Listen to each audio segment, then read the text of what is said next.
આજે હોમમેડ પનીર બનાવવાની છું. તેના માટે મેં 500 ml દૂધ લીધું છે. 1 ચમચી મેં વિનેગર લીધું છે અને 2 ચમચી પાણી છે. તો હવે આ બંનેને મિક્સ કરી દઈશું. વિનેગર અને પાણી મિક્સ કરીને જ દૂધમાં એડ કરવાનું, જેથી કરીને દૂધ ફાટી જશે અને એકદમ સોફ્ટ બનશે. ચાલુ કરી દીધું છે. આજે 500 ml દૂધ છે અંદર એડ કરું છું અને આંગળી બળે એટલું જ ગરમ કરવાનું. અને હવે આંગળી બોળી જવાનું. તો ગરમ થઈ ગયું છે તો ગેસ બંધ કરી દેવાનો અને વિનેગર અને પાણી જે એડ કરીને રાખ્યું છે એ અંદર એડ કરી દેવાનું અને હલાવતા રહેવાનું. ગેસ બંધ કરીને પછી વિનેગર અને પાણીવાળું મિશ્રણ એડ કરવાનું. જો ફટી ગયું ને, આ રીતે પનીર બનાવવાનું. જો એકદમ ફટી ગયું, જોયું? તો તમારું પનીર એકદમ સોફ્ટ બનશે. હવે આને એક ચાળણીમાં કાઢી લઈશ.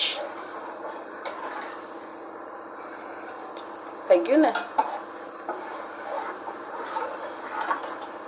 તમારે વધારે દૂધનું બનાવવું હોય તો બી તમે બનાવી શકો છો.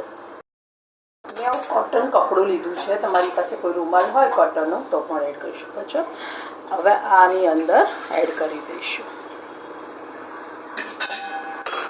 અને આની ઉપર ઠંડુ પાણી નાખી દેવાનું, જેથી કરીને કંઈ બી ખટાશ હશે એ નીકળી જશે.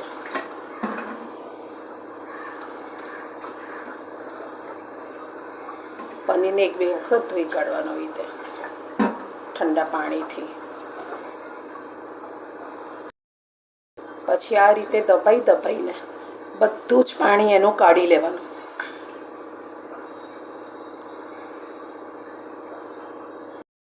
આની ઉપર એક થાળી મૂકી દેવાની, એટલે પીસીસ સરસ પડશે.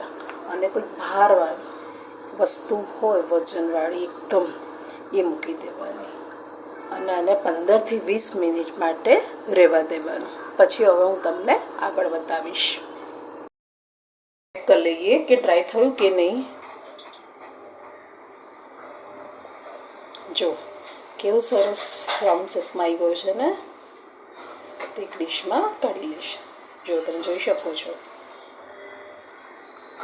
થયું ને. હવે આના પીસીસ પણ કરીને હું તમને બતાવીશ. થાય છે ને, છૂટું નથી પડી જતું. જો